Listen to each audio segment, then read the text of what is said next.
Bueno, muy buenas tardes. Vamos a continuar con la tercer y última mesa de este seminario, que se titula la perspectiva comparada. Como se señalaba ayer en la inauguración, la legitimación procesal de las comisiones tanto nacional como estatal de derechos humanos, bueno, pues tiene algunas influencias de otros sistemas constitucionales. Y fundamentalmente la idea de invitar a tres panelistas de primer nivel precisamente se inscribe en el deseo de que se nos explique cómo esta legitimación ha, digamos, operado o funcionado dentro de sus respectivos sistemas constitucionales.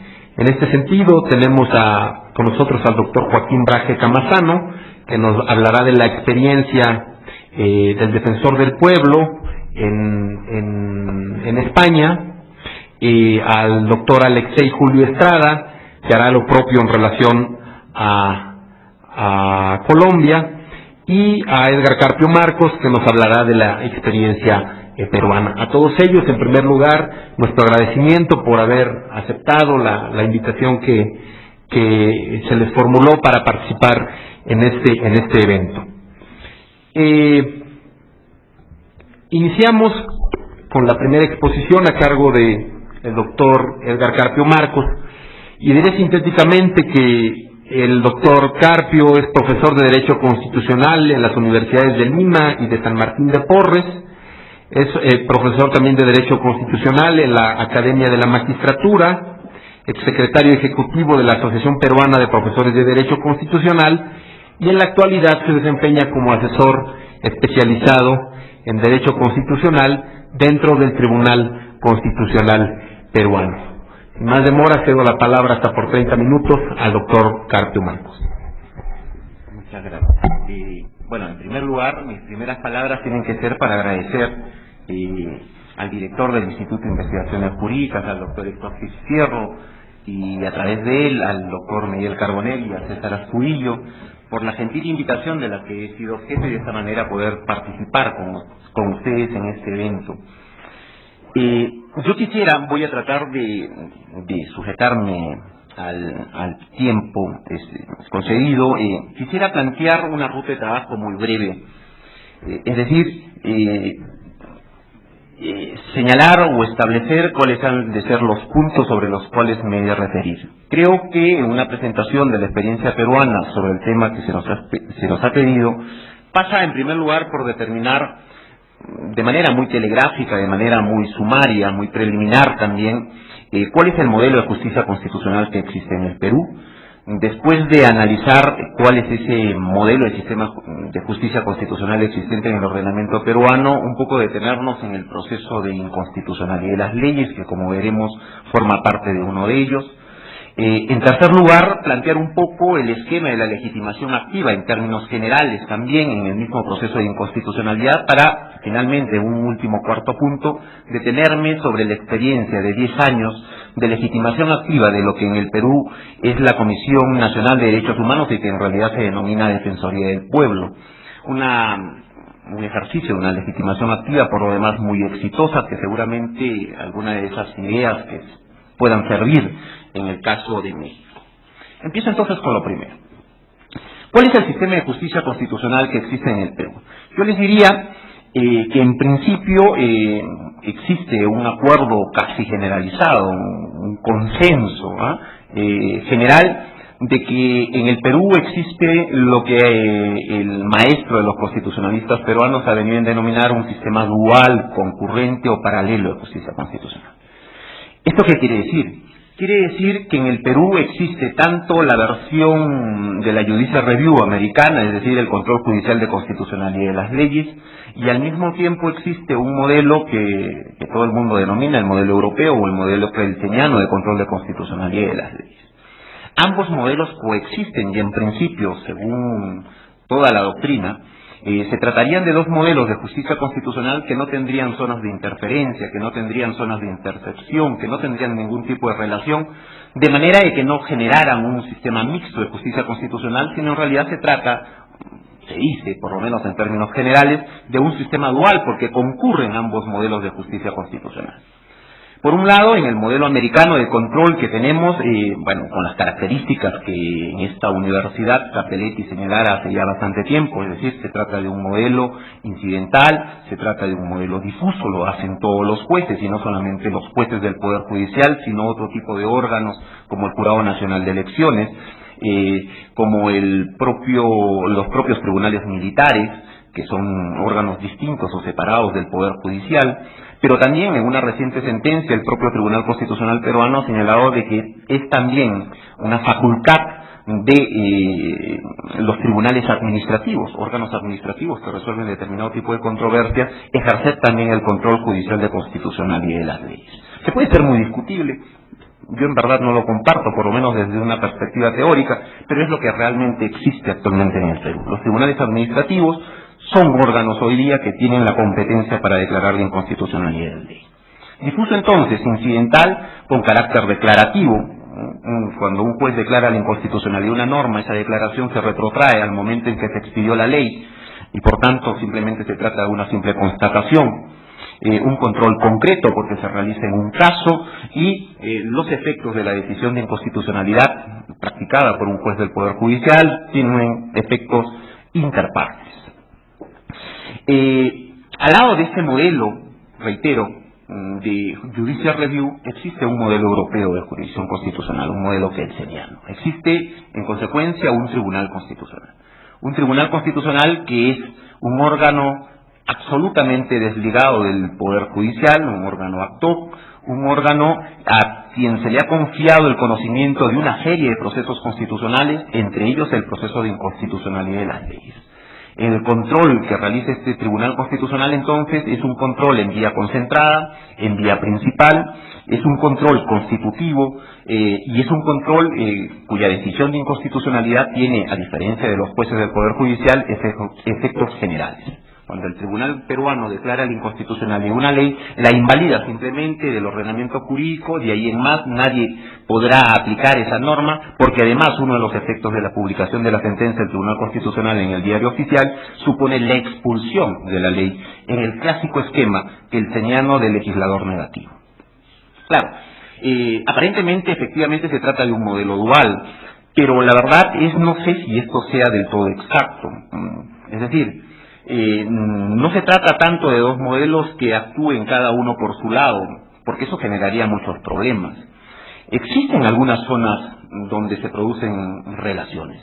De pronto, en lo que hace al control de constitucionalidad de las leyes, creo que es pertinente indicar aquí de que cuando el Tribunal Constitucional, por ejemplo, declara de que una ley es constitucionalmente conforme, o sea, que es una ley válida, los jueces del Poder Judicial ya no podrán, ni siquiera ejerciendo el control difuso, inaplicar una ley por considerarla inconstitucional.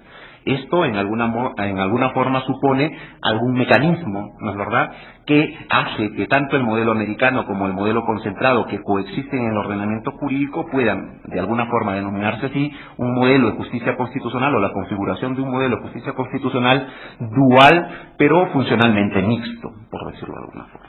Y esto se acrecienta si es que uno analiza los otros procesos constitucionales que también conoce el Tribunal Constitucional y que también conocen, por cierto, los jueces del Poder Judicial, entre ellos el amparo, o el habeas corpus, o el habeas data, o lo que nosotros tenemos en nuestro ordenamiento, que no es un proceso constitucional, pero que de pronto está en conocimiento o es de competencia de los jueces constitucionales, que es la acción de cumplimiento que hemos tomado del ordenamiento colombiano. Dentro entonces de este modelo de justicia constitucional tenemos dos modelos, y dentro del modelo concentrado o dentro del modelo kelseniano tenemos un tribunal constitucional que conoce en vía principal del cuestionamiento de validez constitucional de las leyes y de las normas con rango de ley. Detengámonos un poquito en esto último, que es el segundo aspecto de mi intervención. Ciertamente, cuando uno alude al proceso de inconstitucionalidad de las leyes, hay muchos temas. Hoy día el doctor César Astudillo nos ha referido a una serie de subtemas, de apartados que podrían ser objeto de un análisis. Yo quisiera, al igual que él lo ha hecho, centrarme en dos nada más, a partir de los cuales podamos tener una idea en torno a la legitimación activa que tiene la Defensoría del Pueblo. Quisiera detenerme en este orden sobre el objeto del control de constitucionalidad de las leyes en este modelo europeo o concentrado que existe en el Perú, y a partir de determinar cuáles son las normas que puedan ser impugnadas en el proceso de inconstitucionalidad, plantear cuál es el parámetro de control o el canon de control que utiliza el Tribunal Constitucional. Creo, en verdad, que este orden permite la explicación del parámetro y que no es posible explicar el parámetro si no se tiene en cuenta cuál es el objeto. Digamos, en principio, que de acuerdo con la Constitución peruana, las normas que son susceptibles de ser impugnadas en el proceso de inconstitucionalidad de las leyes son en principio las leyes, ¿no es verdad? Es un proceso de inconstitucionalidad de las leyes y es evidente que así lo sea. Son las leyes, pero no solamente las leyes, también lo son las normas que en el ordenamiento jurídico tienen rango de ley. El 200.4 de la Constitución identifica o enuncia una serie de normas jurídicas que en el ordenamiento peruano tienen el rango de ley. Una de ellas es, por ejemplo, los tratados internacionales, independientemente de si versan sobre derechos humanos o sobre cualquier otro tipo de materias. A diferencia de México y a diferencia de lo que sostenía César Astudillo, por ejemplo, la Constitución ha resuelto el problema de si los reglamentos parlamentarios pueden ser o no objeto de impugnación. En efecto, la Constitución peruana dice que también los reglamentos parlamentarios, más allá del carácter sui generis que tenga, son susceptibles de ser impugnados en el proceso de inconstitucionalidad de las leyes. Pero también lo son las normas de carácter general que expide el Poder Ejecutivo y que en el ordenamiento jurídico peruano tienen el rango de ley. Una de ellas, por ejemplo, es el decreto legislativo. Es una norma que dicta el Poder Ejecutivo cada vez que el Poder Legislativo se lo autorice a través de una ley autoritativa. También, otra norma que dicta el Poder Ejecutivo y que tiene rango de ley en el ordenamiento jurídico peruano son lo que en España se llaman decretos leyes y en el derecho peruano se llaman decretos de urgencia. Normas que se dictan con carácter extraordinario en materia económica y financiera cuando así lo requiere el interés nacional y que pueden derogar, por cierto, leyes o suspender leyes precisamente por ser de carácter extraordinario. No solamente ello, sino además, dentro de las normas objeto de control en el seno del proceso de inconstitucionalidad de las leyes, también se encuentran las ordenanzas, en primer lugar, municipales. Las ordenanzas municipales tienen rango de ley y no importa si estas son provinciales o si estas son simplemente distritales, es decir, de lo que aquí constituye una delegación o de lo que pueda ser un ayuntamiento más general. Todas las normas municipales que tienen la estructura formal de una ordenanza municipal pueden ser impugnadas en el proceso de inconstitucionalidad. Hace 5 años el Perú, además, vive un proceso de regionalización bastante intenso, que ha supuesto la creación de gobiernos regionales. Hoy día son 24 gobiernos regionales. Cada uno de estos gobiernos regionales son gobiernos autónomos que tienen la capacidad de expedir ordenanzas regionales. Esas ordenanzas regionales también pueden ser objeto de impugnación en el seno del proceso de inconstitucionalidad de las leyes. Creo que son en esencia las normas o las fuentes que enuncia el 200.4 de la Constitución peruana que podrían ser impugnadas en el seno de este proceso. Sin embargo, no son las únicas normas que en el ordenamiento jurídico peruano tengan el rango de ley. Frente a la disyuntiva de si se trata de un numerus clausus, lo que está allí en el 200.4, o un numerus apertus, el Tribunal Constitucional peruano ha dicho que se trata de un numerus apertus. Es decir, no son las únicas normas, que ahí hay simplemente la enunciación de un conjunto de normas que tienen rango de ley, pero que ahí no se agote el listado. Por ejemplo, por lo que hace a las leyes orgánicas, que son normas dictadas por el Poder Legislativo para regular en concreto los órganos constitucionales, los órganos creados directamente por la Constitución no dice nada, y el Tribunal ha admitido su control. No solamente sobre ello, sino además incluso ha ido un poquito más allá y ha dicho que también las leyes de reforma constitucional son pasibles de ser impugnadas en el seno del proceso de inconstitucionalidad de las leyes. Y es que el tribunal ha razonado de esta forma, ha dicho, ¿cómo es posible que en una constitución o en un ordenamiento donde la constitución es la ley suprema y donde el propio poder de reforma constitucional es un poder constituido, cómo ese poder de reforma constitucional no puede estar sujeto a límites? Para empezar, los límites que empiezan con el procedimiento que la propia constitución contempla para realizar el procedimiento mismo de la reforma constitucional. Y no solamente ha referido a la existencia de límites formales que puedan ser evaluados en el seno del proceso de inconstitucionalidad en relación a leyes de reforma constitucional, sino incluso a límites materiales. El tribunal ha identificado por allí una serie de principios, y entre ellos el tema del contenido esencial de los derechos fundamentales, como un límite material dirigido al legislador democrático que no puede, bajo ningún punto de vista, ni siquiera siguiendo el procedimiento contemplado en la misma Constitución para la reforma constitucional, en modificar. Dentro de estas mismas normas objeto de control también se encuentran lo que en el Perú recibe el nombre de decretos leyes y que en realidad no son sino normas dictadas por el Ejecutivo durante los gobiernos de facto. Ustedes deberán saber de que en el Perú han habido durante muchas épocas, y hace muy poco en la década pasada, un gobierno cívico-militar que en algún momento clausuró el Congreso y simplemente estaba expidiendo normas y gobernaba autoritariamente y expedía normas con rango de ley. Esas normas dictadas por un ejecutivo de facto en el Perú reciben el nombre de decretos leyes. Bueno, el Tribunal Constitucional, cuando se le ha sometido el cuestionamiento de diversos decretos leyes, ha dicho, bueno, sí, también somos competentes para declarar, para conocer el enjuiciamiento de este tipo de normas. Claro, no en relación a si respetaron el procedimiento establecido en la Constitución. Es evidente que ese procedimiento establecido en la Constitución no fue observado, sino en lo que hace a si son o no válidas desde una perspectiva material. Más o menos esta es la temática, pues, como el Tribunal Constitucional ha planteado el tema del objeto de control. Veamos un poco ahora el parámetro, es decir, cuáles son las normas a partir de las cuales el tribunal juzga todo este objeto. Y en primer lugar, lo que habría que decir es algo que ya dijo César Astudillo, ¿no? Bueno, si el proceso de inconstitucionalidad de las leyes es un proceso donde se juzga la validez de las leyes, es evidente, la validez constitucional de las leyes, es evidente que la primera norma que forma parte del parámetro es la Constitución, y sobre ello tal vez pocas cosas habría que decir. Sin embargo, hay que hacer algún tipo de reparos, ¿no? Por lo menos si es que se trata, por ejemplo, de plantear cuál es el parámetro de las leyes de reforma constitucional.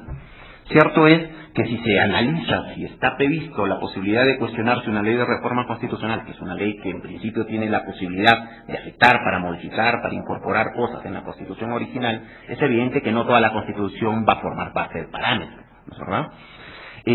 Pero en relación a otro tipo de normas, ese parámetro se amplía y no solamente se queda en la Constitución. El Tribunal Constitucional ha aludido en algunas sentencias a la existencia de un bloque de constitucionalidad, en otros casos a la existencia de un conjunto de normas que hacen las veces de normas interpuestas en el juicio de constitucionalidad de la ley y que fomentan un fenómeno ya no simplemente de inconstitucionalidad directa, sino además un fenómeno de inconstitucionalidad indirecta. ¿Me explico? Les decía hace algunos momentos que una de las normas susceptibles de ser impugnadas en este proceso son los decretos legislativos. Los decretos legislativos son normas que tienen rango de ley que expide el Ejecutivo siempre que se lo haya autorizado el legislativo en virtud de una ley autoritativa. Esa ley autoritativa, según la Constitución peruana del 93 y también en la del 79, debe contener necesariamente dos temas. Primero, establecer el plazo dentro del cual el Ejecutivo podrá dictar ese decreto legislativo y, en segundo lugar, la materia específica. Es decir, si el Congreso, a través de esta ley autoritativa, le dice al Ejecutivo, oye, legisla en materia de beneficios penitenciarios, es evidente que este Ejecutivo no podrá dictar un decreto legislativo en materia de salud. ¿Sí? Bueno, pero ¿qué sucede si lo hace? ¿O qué sucede si el Ejecutivo dicta un decreto legislativo fuera del plazo contemplado en la ley autoritativa? Aquí evidentemente no es un problema de inconstitucionalidad directa. No se trata de determinar si a partir de la Constitución ese decreto legislativo es inconstitucional, sino que en el parámetro se incorpora, ¿no es verdad?, la ley autoritativa. Esta incorporación en el parámetro, a título de norma interpuesta o a título de norma que conforma el bloque de constitucionalidad, no es ni hace de la ley autoritativa una norma de rango constitucional. Simplemente cumple una función procesal y no tiene una sustantividad propia. Es decir, se trata de una ley. La ley autoritativa tiene rango de ley y punto, ¿no es verdad? Sin embargo, este parámetro no habría que entenderlo solamente desde una perspectiva formal. También hay que entenderlo desde una perspectiva material. Es decir, También puede estar en determinados supuestos, y a propósito del control de determinado tipo de normas, el parámetro contemplado puede introducir o puede generar la posibilidad de introducir en él supuestos fácticos o situaciones normativas. Por ejemplo, se me ocurre, en relación a los decretos de urgencia que también son dictados por el Poder Ejecutivo. Les decía que estos decretos de urgencia se dictan con carácter extraordinario en materia económica y financiera, siempre que así lo requiera el interés nacional. Bueno, un problema de inconstitucionalidad contra estos decretos de urgencia puede ser que se dicte en un tema donde no hay una situación extraordinaria. ¿Y cómo se determina si hay o no una situación extraordinaria? ¿A través de una norma que declare que hay una situación extraordinaria? No, hay un problema ahí de verificación de hechos actuales, de hechos fácticos. Por tanto, esos hechos fácticos forman parte también del parámetro de control, y así el Tribunal Constitucional lo ha declarado expresamente. Lo mismo podríamos decir en relación, también, ese parámetro compuesto ni siquiera por normas necesariamente, sino por simples situaciones normativas. Cada vez que se cuestiona, por ejemplo, una violación al principio de igualdad, para yo poder determinar si algo es contrario al principio de igualdad, tengo que compararlo con algo, ¿no es verdad? Ese algo es una situación normativa que se introduce en el ámbito del parámetro cada vez que yo tengo que juzgar por un vicio, en este caso por violación del principio de igualdad. Es decir, se trata entonces de un parámetro bastante amplio que el propio Tribunal Constitucional ha ido admitiendo conforme se lo han venido planteando los casos. Dentro de este proceso de inconstitucionalidad, que más o menos tiene este objeto y ese es su parámetro, sin embargo, no todos los poderes públicos pueden interponer la demanda de inconstitucionalidad, con lo cual ingreso al tercer aspecto de lo que estoy pretendiendo rápidamente, telegráficamente, aquí tratar de comentarles. No todos los poderes públicos pueden interponer el proceso, la demanda de inconstitucionalidad o la acción de inconstitucionalidad. El artículo 203 de la Constitución hace, por decirlo así, una selección de órganos o fragmentos de órganos, o a veces otorga la legitimación activa a colegios profesionales, por ejemplo, o a un conjunto importante de ciudadanos para que puedan promover la demanda de inconstitucionalidad. Un poco siguiendo el esquema de Joaquín Brahe, en este libro publicado aquí en México y que ha servido tanto para poder entender también nuestra realidad, y además ha publicado a propósito de la acción de inconstitucionalidad en el caso peruano, un poco siguiendo muy libremente, por cierto, el esquema propuesto por él en torno a los criterios de legitimación activa, podríamos decir que en el Perú existen 4 criterios de legitimación que pueden explicarse muy rápidamente. En primer lugar, una legitimación territorial. Esta legitimación territorial comprende a su vez, en primer lugar, al presidente de la República. El presidente de la República puede interponer una demanda de inconstitucionalidad. Pero no solamente él, es decir, él lo propondrá cada vez que se ponga en riesgo, ¿no es verdad?, el ámbito competencial, el interés general del gobierno central. Pero también lo puede proponer con el mismo propósito, solamente que esta vez más delimitado territorialmente, los presidentes de los gobiernos regionales y los alcaldes provinciales. Los alcaldes, los municipios, a través de sus personeros, de sus titulares, pueden promover demandas de inconstitucionalidad.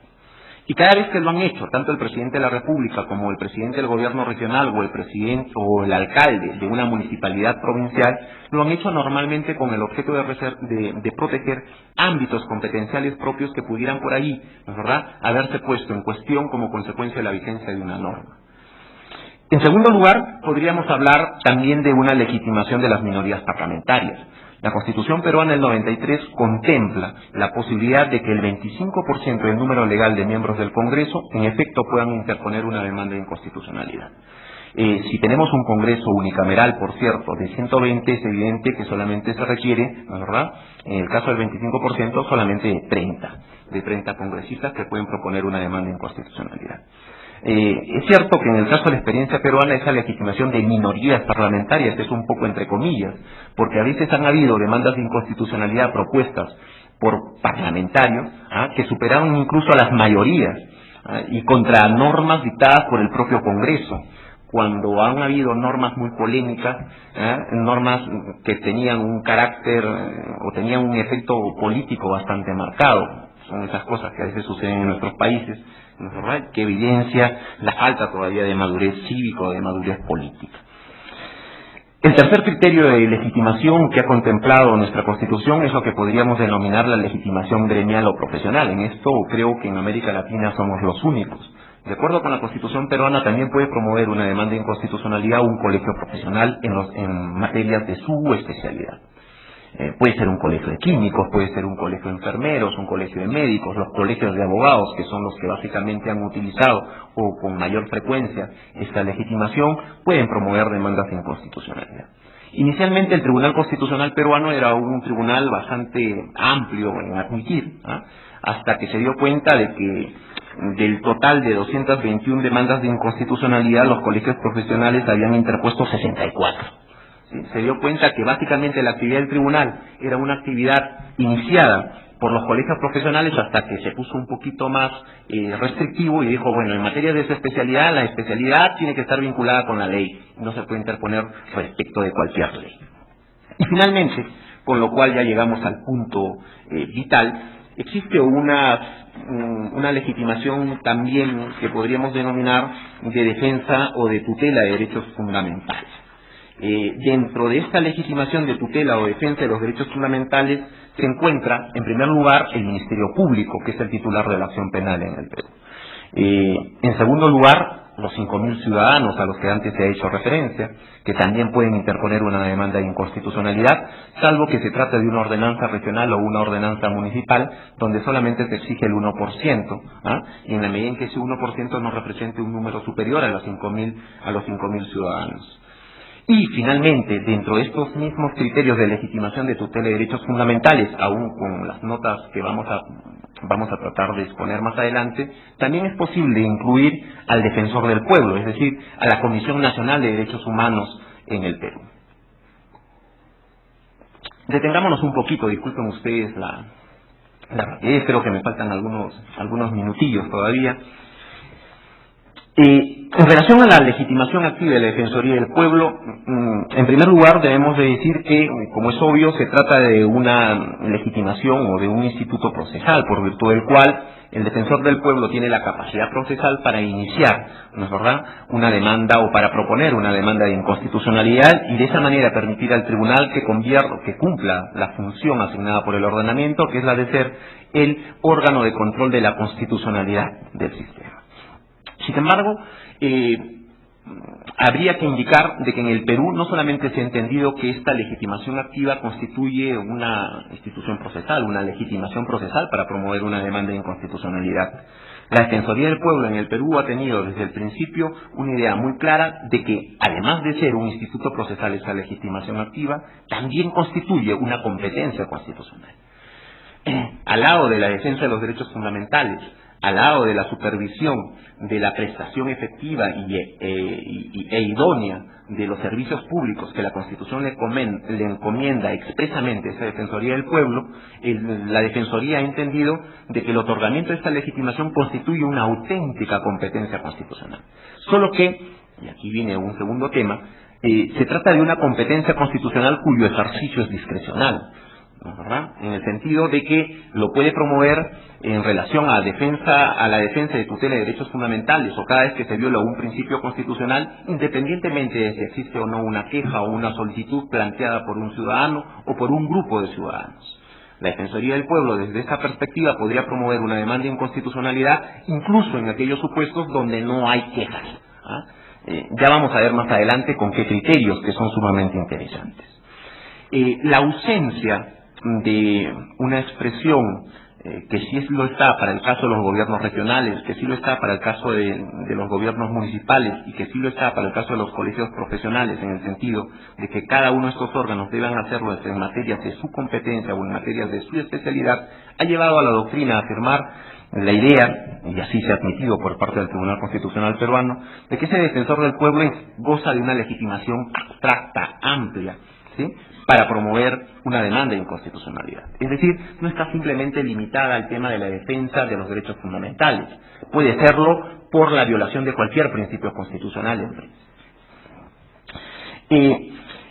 Esta legitimación ha sido ejercida, diría yo, de una manera bastante mesurada, de una manera bastante prudente. No obstante, no obstante que la Defensoría del Pueblo, dentro de estas 221 acciones de inconstitucionalidad promovidas hasta octubre de este año, tiene más o menos el 10%, o el 10% obedece a una actividad surgida a propósito de una demanda presentada por ella. No obstante, de las 21 demandas de inconstitucionalidad presentadas por esa Defensoría del Pueblo, se ha podido observar la existencia virtualmente de una legitimación en forma muy exitosa, diría yo extremadamente exitosa. En realidad, cuando terminé de armar la ponencia que estamos obligados a presentar para el Instituto, pudimos percatarnos de que de 21 demandas de inconstitucionalidad, en 20 oportunidades o habían ganado o habían obtenido los fines que se propusieron cuando se interpuso la demanda de inconstitucionalidad. Para ser más claros, del total de 21 demandas de inconstitucionalidad, en 13 oportunidades el Tribunal Constitucional declaró fundada su demanda. Es decir, se trataba, ¿no es verdad?, de estimar la pretensión que la Defensoría del Pueblo había promovido en el proceso de inconstitucionalidad. En 7 oportunidades se declaró improcedente, y ustedes me dirán, esa es una contradicción. Usted acaba de decir que en 20 casos de 21 se obtuvo el resultado final. Bueno, yo les diría que no tanto, porque precisamente como consecuencia de interponer la demanda de inconstitucionalidad la Defensoría del Pueblo, inmediatamente los órganos legislativos correspondientes se apresuraron en derogar la ley, con lo cual el resultado finalmente fue un triunfo a favor de la constitucionalidad del sistema. Bueno, y ya cuando estaba a puertas de venirme al avión salió la última sentencia que estaba pendiente, y por lo menos en el cuadro lo tenía, que es la única que ha perdido, con una sentencia, por cierto, muy discutible en materia de medidas cautelares establecidas en el Código Procesal Constitucional. ¿Cuáles son las razones de este éxito? Yo diría los propios criterios, no fijados normativamente, sino que se ha establecido en su práctica la Defensoría del Pueblo. En primer lugar, hay que decir que la Defensoría del Pueblo tiene como regla general no interponer demandas de inconstitucionalidad, pese a permitírselo su legitimación o el carácter de la legitimación que tiene, para cualquier tipo de tema, sino solamente en defensa objetiva de derechos fundamentales. O sea, muy vinculados, tanto ejercicio, a las competencias primarias, por decirlo así, que se le ha otorgado a este órgano constitucional. En segundo lugar, solo lo interpone cuando está muy seguro de la inconstitucionalidad de las normas. Claro, aquí esto hay que tomarlo con un poquito de reparo. Este solamente está muy seguro cuando y por eso es lo que genera que sea muy exitosa el ejercicio de la legitimación activa. En realidad, uno ve que no es del todo exacto. ¿Y por qué no es del todo exacto? Porque muchas veces, y en esto yo he tenido algún tipo de posibilidad de apreciarlo, por ejemplo, en las audiencias que normalmente se llevan a cabo ante el Tribunal Constitucional y se escuchan a las partes, el defensor del pueblo suele aludir a la necesidad de que el Tribunal Constitucional expida una sentencia interpretativa. La necesidad de que se expida una sentencia interpretativa de por sí ya presupone, ¿no es verdad?, de que no es inconstitucional la ley, si es que acaso se le puede dar una interpretación conforme, ¿no es verdad? Y finalmente la Defensoría solamente interpone una demanda de inconstitucionalidad cuando se trate de una ley o de una norma que tenga rango de ley, que tenga trascendencia colectiva en materia de derechos fundamentales, pero de trascendencia colectiva, no para casos muy particulares, ¿no?, que los ha habido, por cierto, pero son la excepción. Creo que nada más, porque se me acabó el tiempo. Muchas gracias.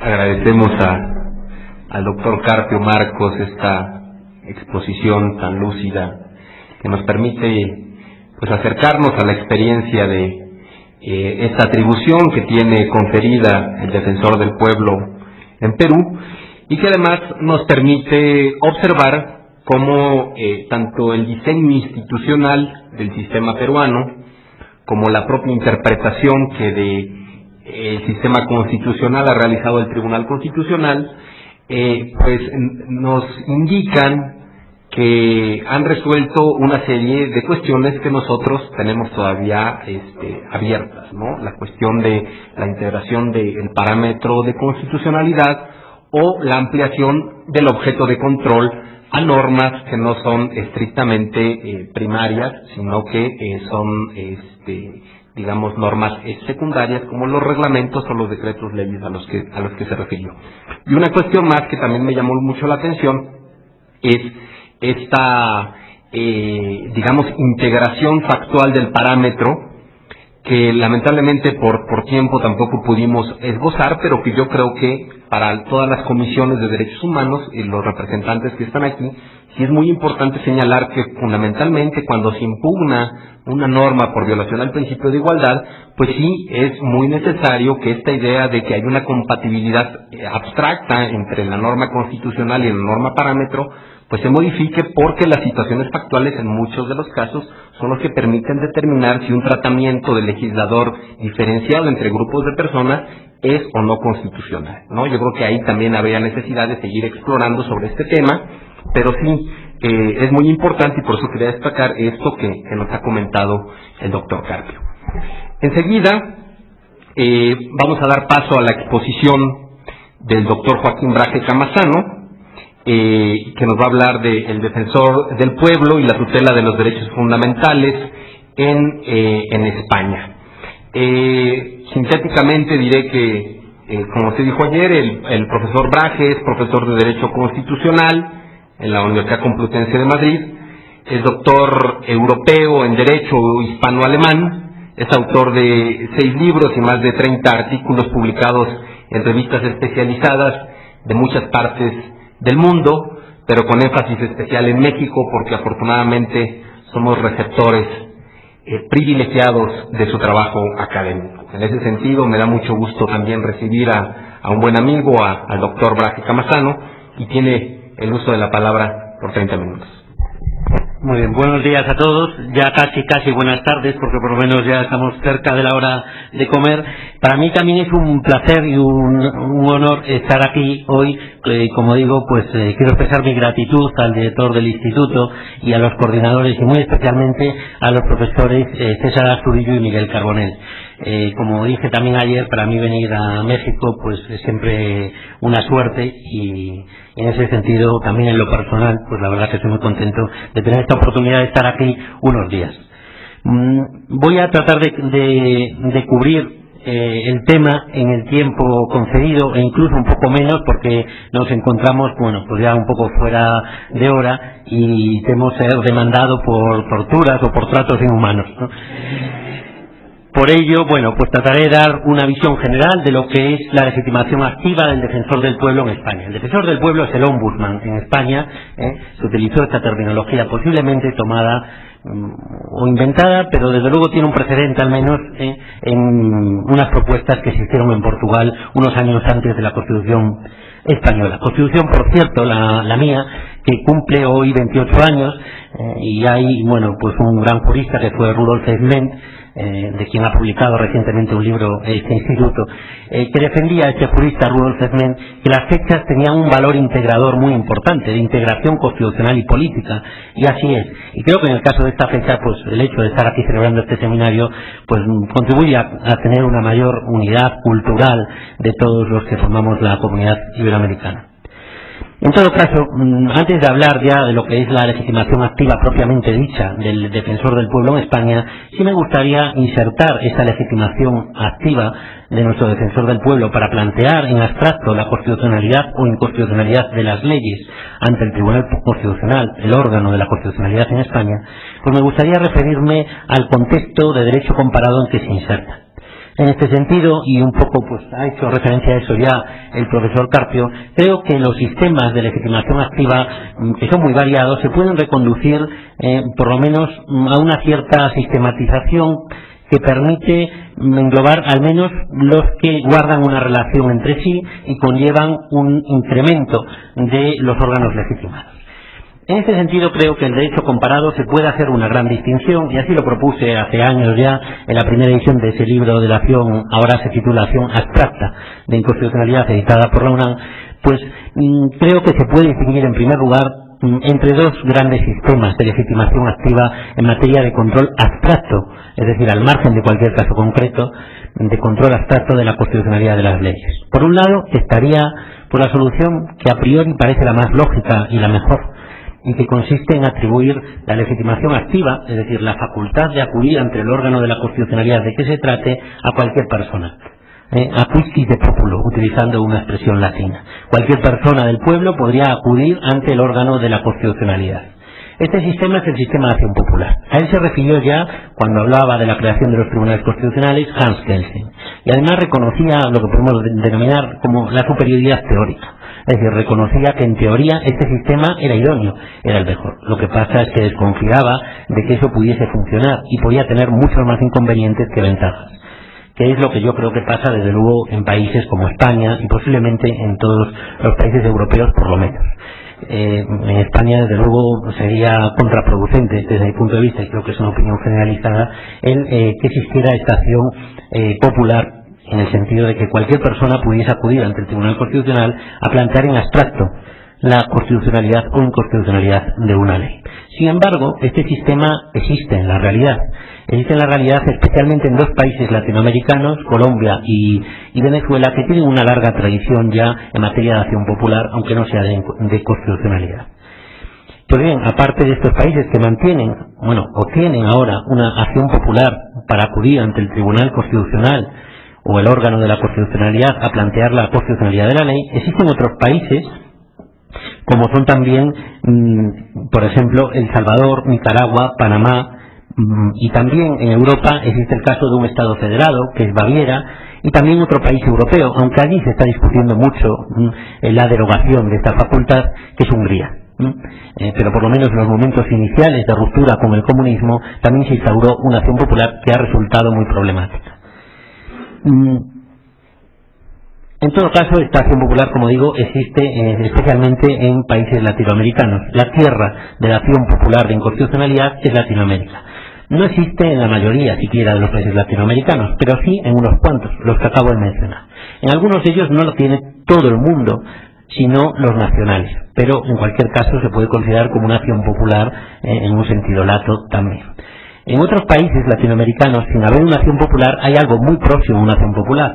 Pues, por ejemplo, en el caso de Ecuador, puede acudir ante el defensor del pueblo, no puede acudir ante el Tribunal Constitucional cualquier persona previo informe del defensor del pueblo. Por tanto, es una acción popular, si bien con este requisito de que es necesario un informe previo del defensor del pueblo. Y en el caso de Uruguay, de Honduras o de Paraguay, se permite acudir ante el Tribunal Constitucional no a cualquier persona, pero sí a cualquiera que tenga un interés personal, legítimo y directo. Este es el sistema de acción popular. ¿Cuál es el sistema, el otro gran sistema de legitimación activa en materia de control de la constitucionalidad que se contrapone a este, de atribuir la legitimación, la facultad de acudir ante el órgano de la constitucionalidad a cualquier persona? Pues el sistema que se contrapone es el sistema que, una vez que descarta este, propuso Kelsen. Kelsen propuso un sistema que conocemos como órgano clave, es decir, un sistema que podemos traducir como legitimación orgánica. Es decir, se debe atribuir la legitimación activa, o se atribuye la legitimación activa para plantear la constitucionalidad o inconstitucionalidad de una ley al órgano de la constitucionalidad. Se atribuye esa legitimación activa a determinados órganos políticos, solo a determinados órganos políticos, únicamente ciertos órganos políticos. Variará el sistema y en unos casos serán unos y en otros otros, pero solo ciertos órganos políticos pueden plantear la constitucionalidad de la ley. Aquí se podrían englobar también aquellos sistemas en que, aparte de ciertos órganos políticos, se atribuyen a ciertos órganos que no son políticos en sentido estricto desde luego, pero que sí son órganos representantes de la sociedad civil, como los colegios de abogados, si no creo recordar, en el caso de Perú, por ejemplo. Pero básicamente se trata casi siempre de órganos políticos.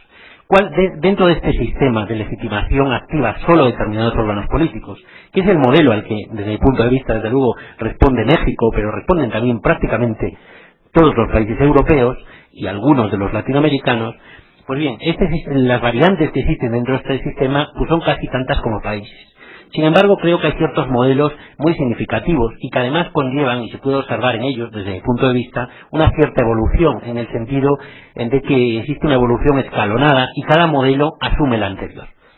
En primer lugar, estaría, y muy brevemente me refiero a esto, aquellos sistemas de legitimación solo de ciertos órganos políticos que atribuyen esta legitimación al gobierno central frente a las leyes aprobadas por las regiones, o comunidades autónomas o estados federados, y al revés, a las regiones o estados federados o comunidades autónomas frente a las leyes aprobadas por el Estado central o Estado federal.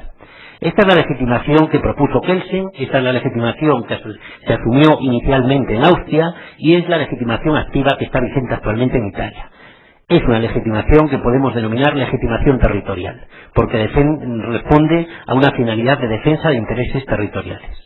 Existe un segundo modelo, o gran modelo, que sería el modelo alemán actual, pero también el austriaco, después de las reformas que hubo posteriormente de la Constitución austriaca, y que es un sistema que existe una legitimación territorial, como hemos dicho antes, pero además existe un segundo tipo de legitimación activa, una legitimación activa en favor de las minorías parlamentarias.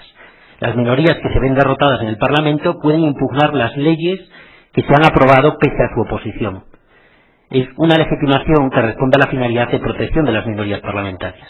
En este modelo, el alemán o el austriaco, hay dos finalidades: protección del reparto competencial, legitimación territorial, y también protección de las minorías parlamentarias, legitimación en favor de la protección de estas minorías. Existe un tercer modelo, que creo que puede ser el caso español, en el que se asume este último escalón, por tanto los dos escalones anteriores. Hay una legitimación territorial, hay una legitimación de protección de las minorías parlamentarias y además se añade una nueva legitimación. Y aquí llegamos a la cuestión. Una legitimación en favor del defensor del pueblo. El ombudsman español, nacional, tiene legitimación para acudir ante el Tribunal Constitucional, para plantear la constitucionalidad de las leyes. Aquí existe, por tanto, una legitimación territorial, una legitimación de protección de las minorías parlamentarias y una legitimación que tiene la finalidad de otorgar, de obtener, de lograr una protección reforzada de los derechos fundamentales frente a las leyes que supuestamente contrarían a tales derechos fundamentales. Este es el caso español, pero que es un caso que ha tenido un gran impacto, especialmente en lo que se refiere a la legitimación del defensor del pueblo, del ombudsman. Lo vemos en el caso de México, pero existen también otros países que han asumido pues este tipo de legitimación activa para plantear la inconstitucionalidad de las leyes. Y ahora me voy a referir, una vez que hemos encajado esta legitimación activa a favor del defensor del pueblo de una forma un poco más o menos sistemática en el derecho comparado, me voy a referir un poco a esta legitimación. Poco hay que decir, en principio, salvo pues que en España existe en la Constitución solo prevista un ombudsman a nivel nacional, que es este defensor del pueblo. No se prevé nada respecto de defensores del pueblo autonómicos. Sin embargo, después se han creado estas figuras y se consideran constitucionales. Pero solo el defensor del pueblo nacional tiene legitimación activa para plantear la acción de inconstitucionalidad ante el Tribunal Constitucional, porque la Constitución regula esta materia y solo otorga esta legitimación al defensor del pueblo, que es el defensor del pueblo nacional, el único que está regulado en la Constitución. Por tanto, los defensores del pueblo autonómicos en España no tienen la posibilidad de plantear una acción de inconstitucionalidad ante el Tribunal Constitucional. Tampoco la tiene, por supuesto, el defensor del pueblo europeo. El defensor del pueblo europeo puede concurrir en numerosas ocasiones con el defensor del pueblo español y con el defensor del pueblo autonómico, no se excluyen. En un determinado caso pues puede intervenir las tres defensorías, pero desde luego el defensor del pueblo europeo tampoco tiene, es bastante razonable, por lo menos tal como se encuentra en el momento en que se encuentra la integración europea actual, no tiene ninguna legitimación activa para acudir ante el Tribunal Constitucional. El único ombudsman que tiene legitimación en España es el defensor del pueblo nacional, el único previsto en la Constitución, no como órgano constitucional, pero sí como órgano de relevancia constitucional.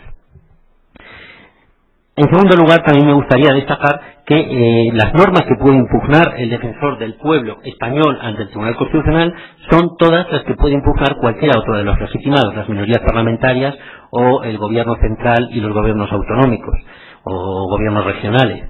Son las mismas normas, es decir, no las leyes parlamentarias, incluso las leyes orgánicas, todas las leyes parlamentarias, pero también, a diferencia de México, los decretos leyes, los reales decretos legislativos y, en definitiva, todas las normas con rango de ley, también, por ejemplo, los reglamentos parlamentarios. Todas estas normas, todas las normas que tengan rango de ley se pueden impugnar ante el Tribunal Constitucional por el defensor del pueblo, como también por el resto de los legitimados activamente para acudir ante el Tribunal Constitucional. También los tratados internacionales pueden impugnarse por el defensor del pueblo. Una cuestión que sí se plantea es la de cuáles son los límites del defensor del pueblo a la hora de plantear esta acción de inconstitucionalidad, si existen límites y cuáles son tales límites. Pues bien, en este sentido podemos referirnos o considerar tres posibles límites. en principio, tres límites o tres aspectos que pueden parecernos a priori como límites a esta facultad del defensor del pueblo. Estos límites serían, en primer lugar, el siguiente. El artículo 54 de la Constitución española se refiere a la figura del defensor del pueblo y la regula como un órgano no constitucional, pero sí de relevancia constitucional, y establece respecto del mismo que el defensor del pueblo es un alto comisionado.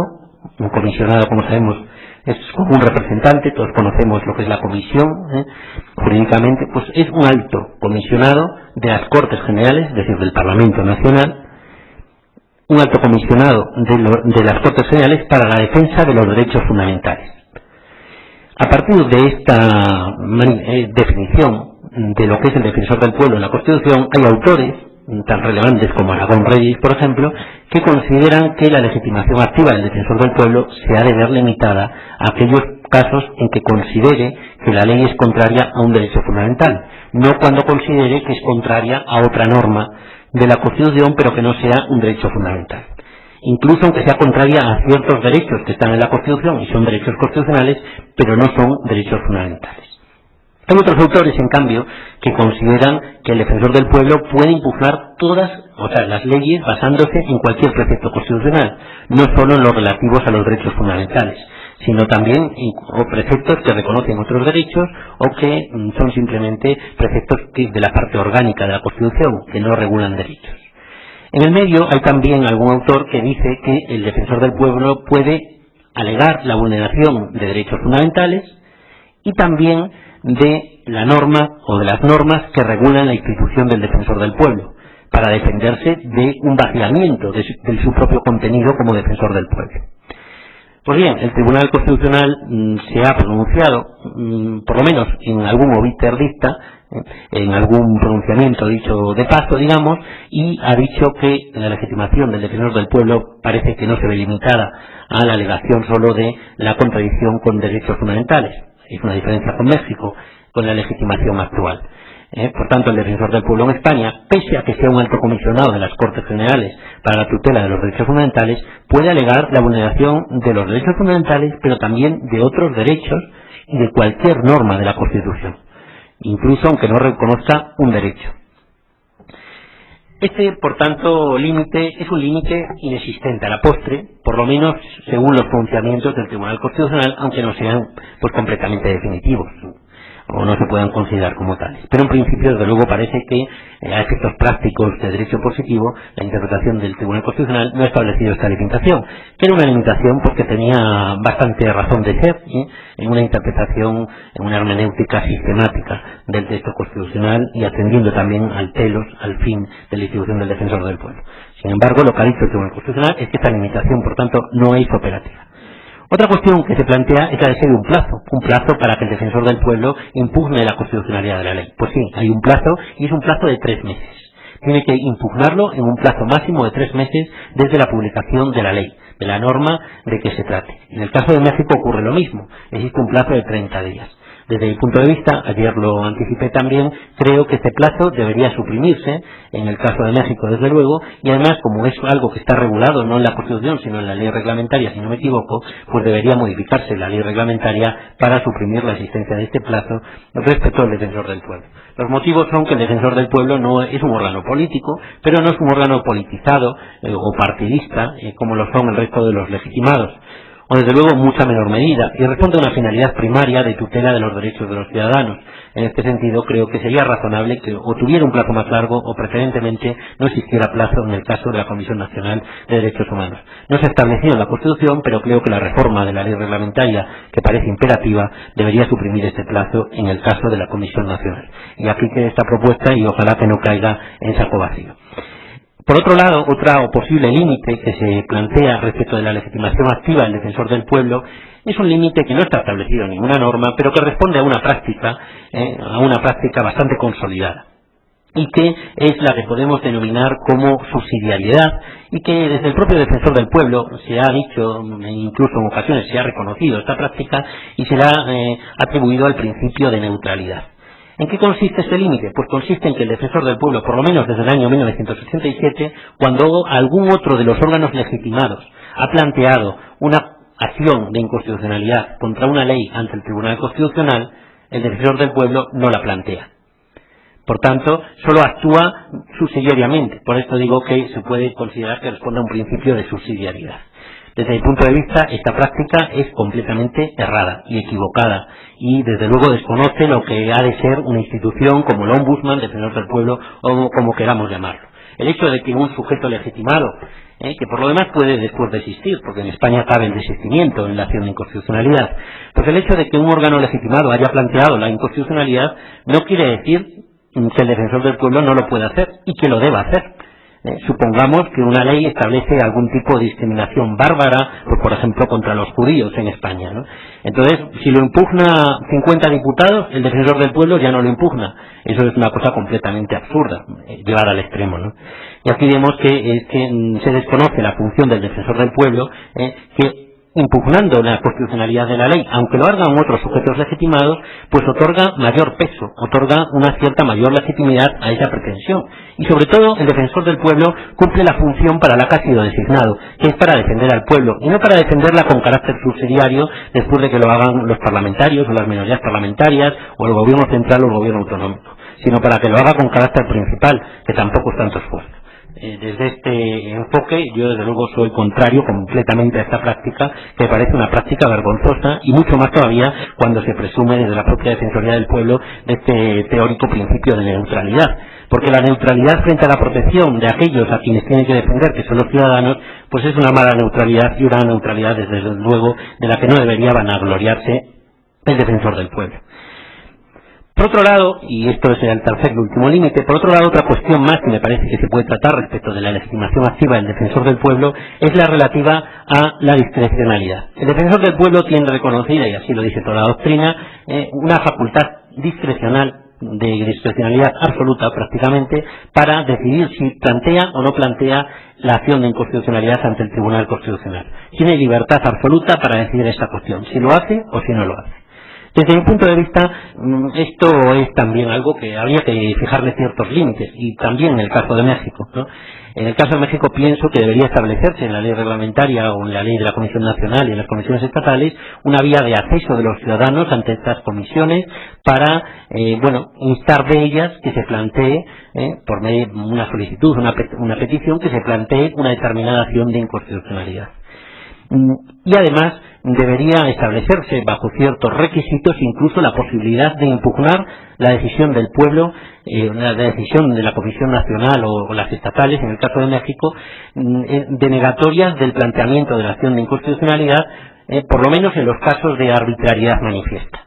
Y que al final decidan los tribunales si existe esa falta de razonamiento, bien porque no se dan razones, simplemente se dice no y no se dan razones por las que no se plantea, razones motivadas, o bien porque las razones que se dan son completamente arbitrarias y aparentes. En esos casos límite debería haber incluso un control judicial de la decisión del defensor del pueblo. Algún precedente aplicable, pues cambiando ciertas circunstancias, mutatis mutandis, habría en el caso del defensor del pueblo europeo, cuya cierta decisión suya fue impugnada ante el Tribunal de Luxemburgo de Justicia de las Comunidades Europeas y resolvió sobre esa materia, y además anulando la decisión del defensor del pueblo. Por tanto, creo que esto sería conveniente, y es otra propuesta más que lanzo y que, espero igualmente que algún día se vea concretada en algún texto normativo.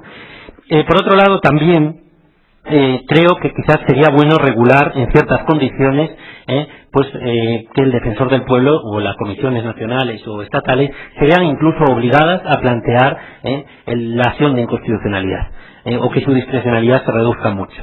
Esto lo digo a partir de la experiencia española. En el caso de España, pues ha habido ciertas leyes muy contestadas socialmente y en las que el defensor del pueblo pues parece lógico que hubiese planteado una acción de inconstitucionalidad, pese a cual no lo hizo. Por ejemplo, una ley del año 2000, el último caso, una ley del año 2000, una ley de extranjería del gobierno anterior, del gobierno del presidente Aznar, en la que se llevaron a cabo unas restricciones importantes de los derechos derechos de los extranjeros en España. Esta ley fue muy contestada socialmente por el principal partido de la oposición, pero no solo por él, que eso pues es bastante natural, sino también por pues muchos sindicatos, asociaciones de vecinos, asociaciones de jueces, asociaciones de fiscales, que pidieron al Defensor del Pueblo, más de 900 asociaciones, que plantease esta acción de inconstitucionalidad. El Defensor del Pueblo no la planteó, se basó en el dictamen de 2 catedráticos de Derecho Constitucional y simplemente no planteó esta acción. Bueno, pues posiblemente a partir de esta experiencia, en la que desde luego yo creo que el Defensor del Pueblo pues debería haber planteado esa acción, sería conveniente regular ciertas condiciones en las que pues exista un apoyo en la sociedad civil considerable, en que el Defensor del Pueblo pues se viese en gran medida obligado, o en principio, a plantear esta acción de inconstitucionalidad. Otra cuestión más que me gustaría comentar también es, y acabando ya de verdad, ¿no?, para no excederme del tiempo, es la cuestión de la prudencia. El Defensor del Pueblo en España ha hecho gala de una gran prudencia, a la hora de hacer uso de esta facultad de plantear una acción de inconstitucionalidad. Se presume de esto, además, ¿no? Yo creo que, bueno, no ha sido un ejercicio prudente el que ha hecho el Defensor del Pueblo, sin embargo. Creo que ha sido un ejercicio cohibido, que es completamente distinto, ¿no? Una cosa es la prudencia, que, bueno, se supone que caracteriza a los juristas siempre, aunque el Defensor del Pueblo no tiene necesariamente que serlo, pero una cosa es la prudencia y otra ya es una cierta dejación de funciones, ¿no? Pienso que el Defensor del Pueblo debería haber planteado la acción de inconstitucionalidad en muchos más casos. En la experiencia peruana que nos narraba ayer el profesor Carpio, el Defensor del Pueblo ha dado en el blanco prácticamente siempre que ha planteado la acción de inconstitucionalidad ante el Tribunal Constitucional. Es decir, siempre, o salvo en un caso, ha acabado dando la razón al Defensor del Pueblo. En el caso de España, desde luego, no es así, pero incluso aunque fuera así, yo creo que ese no es el criterio determinante. Hay que atender a otro criterio que sí que me parece muy significativo, ¿no? Y es que hay que ver en cuántos casos el Tribunal Constitucional ha acabado declarando inconstitucional una ley, y además, en ocasiones, de manera flagrante, y pese a todo, no hubo en ese caso una impugnación por parte del Defensor del Pueblo. Creo que en esos casos, por supuesto que con una visión a posteriori, pues se puede ver que el Defensor del Pueblo pues ha hecho cierta dejación de funciones. Y desde luego en España no son pocos los casos. Por ejemplo, hay una ley del año 1992, conocida como Ley de la Patada en la Puerta, que consistía en una ley que autorizaba a la policía, de un modo completamente inconstitucional, en los casos de delitos de tráfico de drogas, solo para esos delitos, cuando la policía tuviera una constancia fehaciente de que en el interior de una vivienda se estaba cometiendo un delito, para entrar y detener a esa persona. Se pretendía ampliar el concepto de flagrancia constitucional. La flagrancia, evidentemente, implica que hay que ver, que se está persiguiendo por los sentidos lo que está ocurriendo. Pues se pretendía ampliar jurídicamente el concepto constitucional de flagrancia. Esta ley fue muy contestada socialmente, no solo por el partido de la oposición, sino también por muchas fuerzas sociales. Finalmente, el Tribunal Constitucional declaró la inconstitucionalidad de este precepto, de esta ley, pero también de otros parecidos, muy restrictivos de derechos, a cuenta de otorgar una mayor seguridad ciudadana. Se llamaba Ley de Seguridad Ciudadana, ¿no? Pero con una finalidad muy legítima, pero que restringía derechos de una forma inadmisible. El Tribunal Constitucional, a la postre, declaró la inconstitucionalidad de esta ley en varios preceptos. El Defensor del Pueblo, pese a que hubo muchísimas peticiones para que acudiese al Tribunal Constitucional, no acudió. Y bueno, pues en España solemos utilizar una expresión que aquí a lo mejor suena muy fuerte, pero quedó con el culo al aire. El Defensor del Pueblo, tras esta decisión por parte del Tribunal Constitucional. No es el único caso, ¿no? Creo, por ello, en este sentido, que el Defensor del Pueblo ha hecho un uso no prudente, sino cohibido, los distintos defensores del pueblo. Y seguramente porque los defensores del pueblo, una vez que se ha creado esta práctica viciosa, y que espero y creo que no se va a crear en México, pues una vez que se crea esta práctica viciosa, pues bueno, el hecho de plantear o no plantear una acción de inconstitucionalidad puede tener consecuencias para ellos. Y seguramente a un defensor del pueblo el plantear una acción de inconstitucionalidad le costó la reelección, y le costó el puesto, y a otro el no plantearla también le costó la reelección. Pero en cualquier caso creo que, bueno, pues si existiese una práctica de un ejercicio, bueno, pues mucho más corriente y habitual y menos extraordinario, pues esto no se produciría. Dar el dato simplemente de que en España el Defensor del Pueblo ha planteado hasta ahora, hasta el año 2005, 19 acciones de inconstitucionalidad, lo cual son muy pocas porque desde luego las leyes que han sido declaradas inconstitucionales han sido muchas más. En el caso de Perú, intuyo por los datos que ha dado el profesor Carpio que algo parecido ocurre. Si el Defensor del Pueblo solo ha impugnado el 10% de las leyes impugnadas, posiblemente el Tribunal Constitucional haya declarado unas cuantas más y algunas flagrantemente como contrarias a la Constitución, pese a que el Defensor del Pueblo no las impugnó. Pero eso no lo sé. Desde luego hablo de la experiencia española y en este sentido espero, y por lo que veo no va a ser así en el caso de México, pero espero que no exista este ejercicio tan cohibido de esta legitimación activa. Y con esto acabo. Quería hacer unos comentarios respecto a lo dicho en la mesa anterior, pero bueno, como no hay tiempo, pues aquí lo dejamos. Muchas gracias a todos.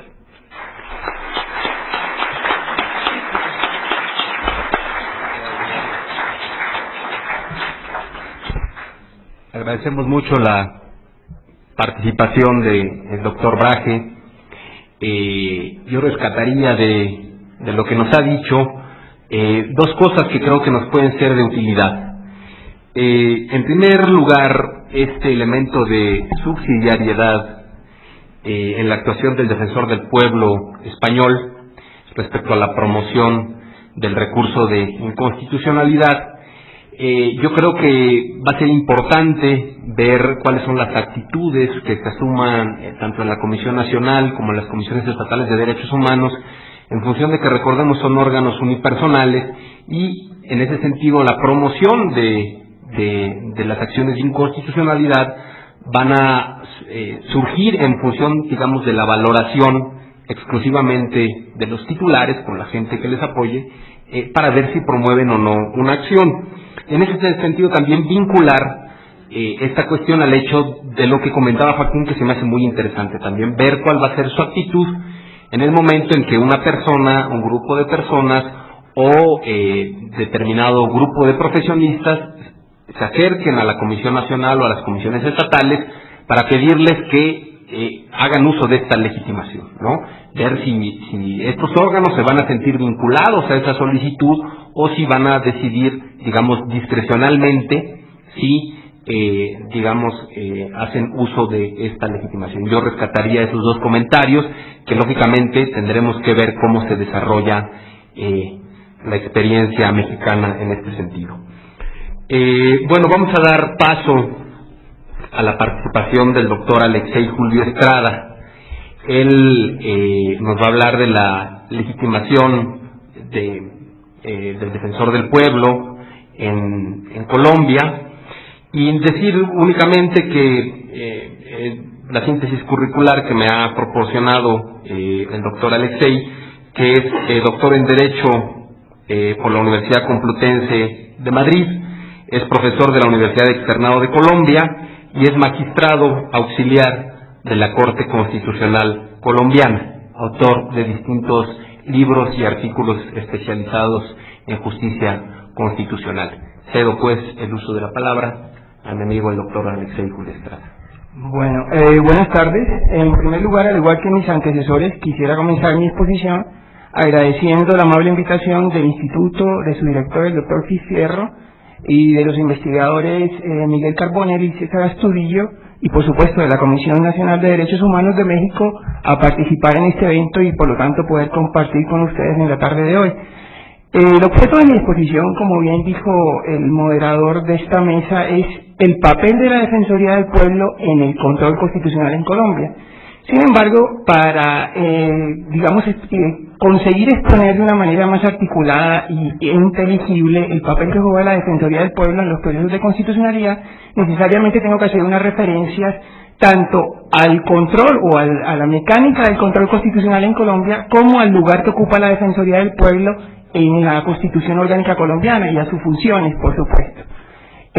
Quisiera comenzar mi exposición pues con una referencia que es un lugar común en torno a la Constitución Colombiana del 91. La Constitución Colombiana del 91, digamos que es trascendental en la evolución constitucional de mi país.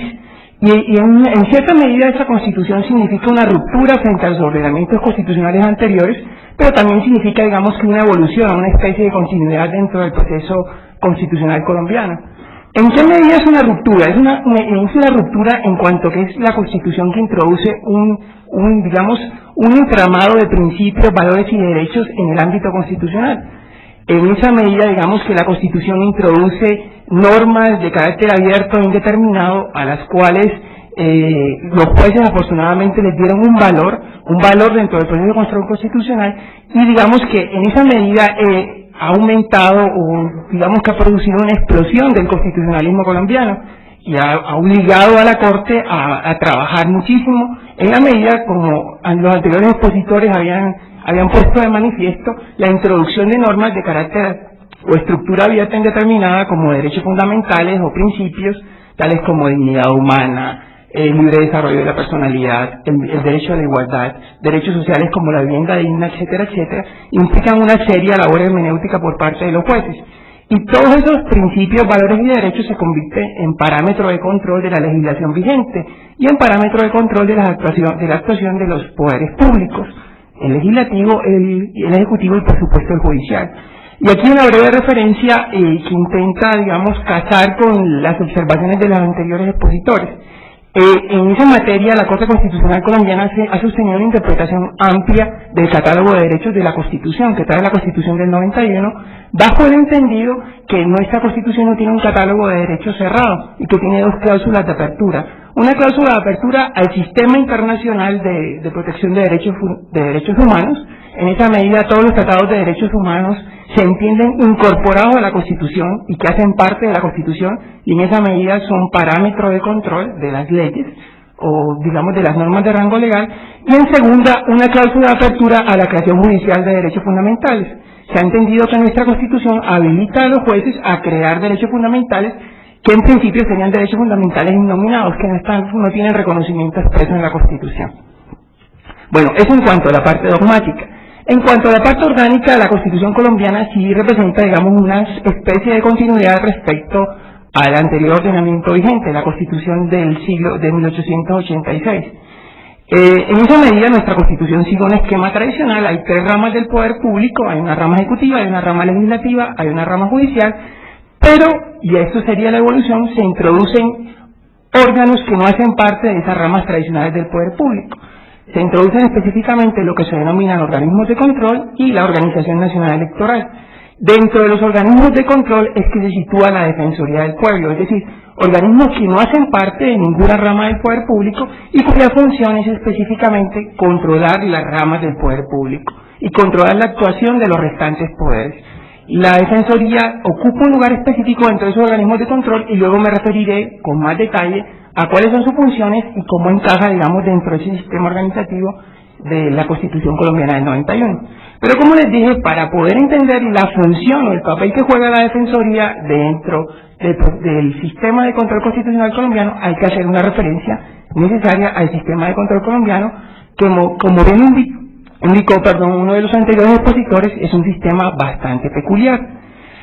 Digamos que en Colombia el sistema de control se asemeja al de la mayoría de los países latinoamericanos en la medida en que hay dos mecanismos de control. Hay un control difuso, dos sistemas de control. Hay un control difuso que está en cabeza de todo el Poder Judicial y hay un control abstracto que está en cabeza de la Corte Constitucional.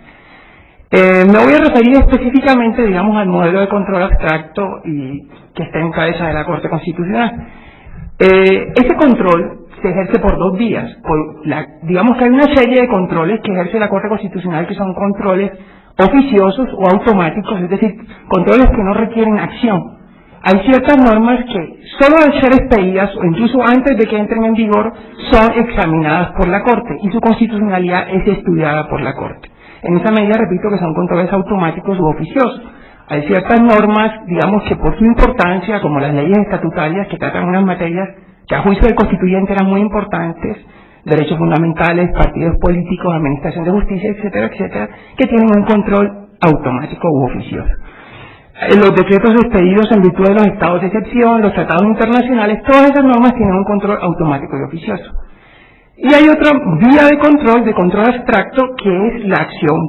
En Colombia se denomina no acción popular, sino acción pública de inconstitucionalidad, que es una acción de inconstitucionalidad.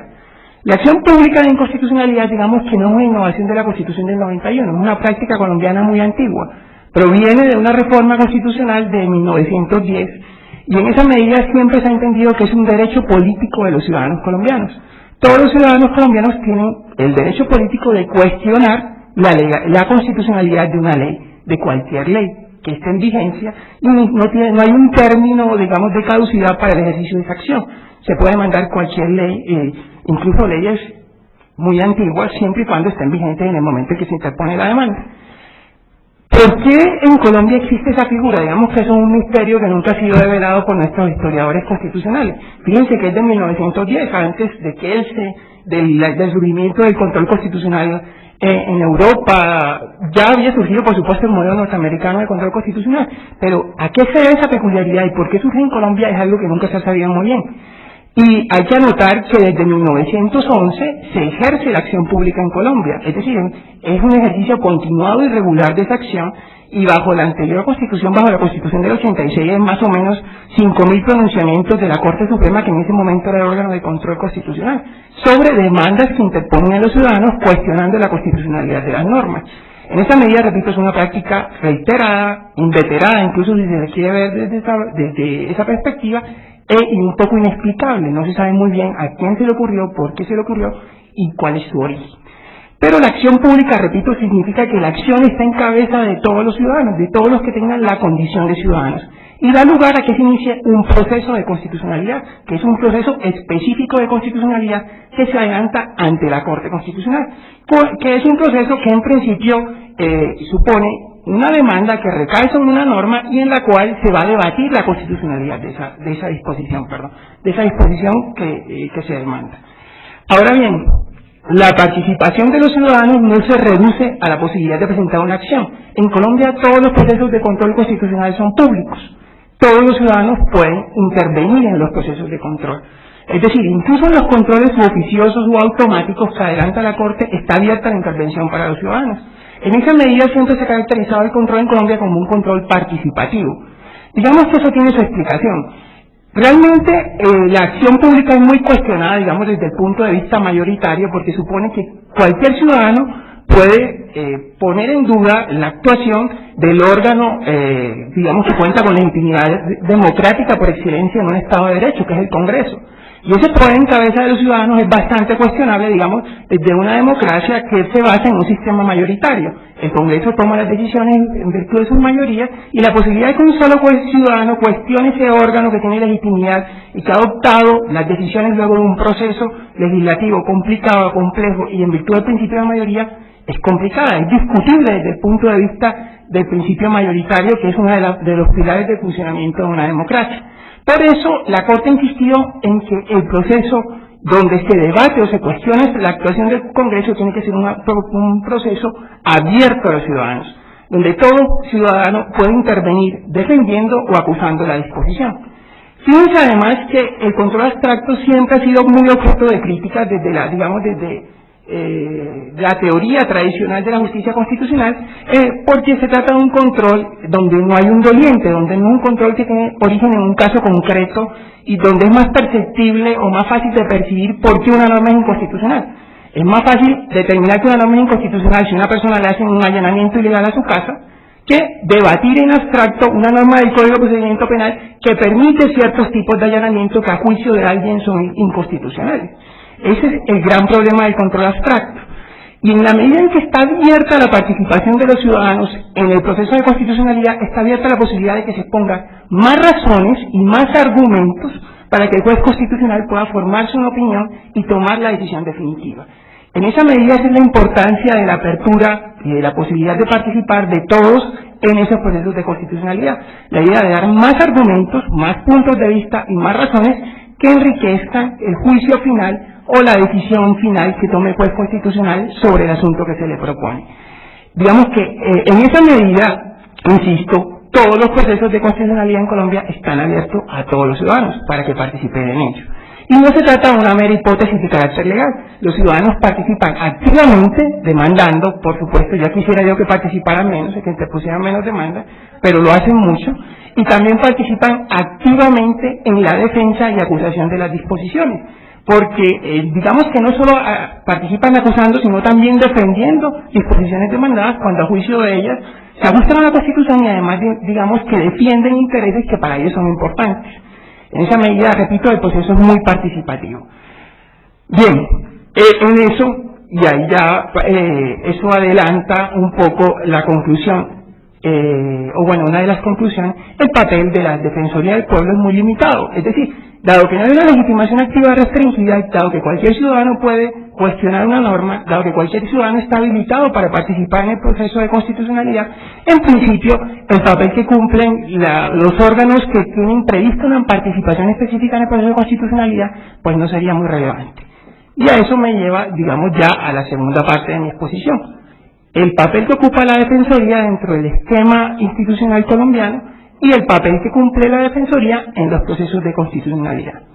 Bien, en Colombia, como ya les había dicho, la Constitución del 91 estableció una serie de organismos que se llaman organismos de control. Esos organismos de control no hacen parte de ninguna de las ramas del poder público y por el contrario su función principal es controlar las restantes ramas del poder público u órganos del poder público. Esencialmente los organismos de control son dos, el Ministerio Público y la Contraloría. La Contraloría controla el cómo se gastan los recursos públicos, o sea que en principio no nos interesa mucho. El segundo órgano de control, el Ministerio Público, está compuesto por dos instituciones, la Procuraduría General de la Nación y la Defensoría del Pueblo. Ahora bien, que no nos lleven a equívocos los términos de Ministerio Público y Procuraduría General de la Nación. Yo sé que por la sinonimia que estamos todos habituados, y debido a que la mayoría de los países latinoamericanos la Procuraduría es como el órgano fiscal, el que ejerce la acción penal, en Colombia no. En Colombia tenemos una fiscalía que es la que se ocupa de esas cosas.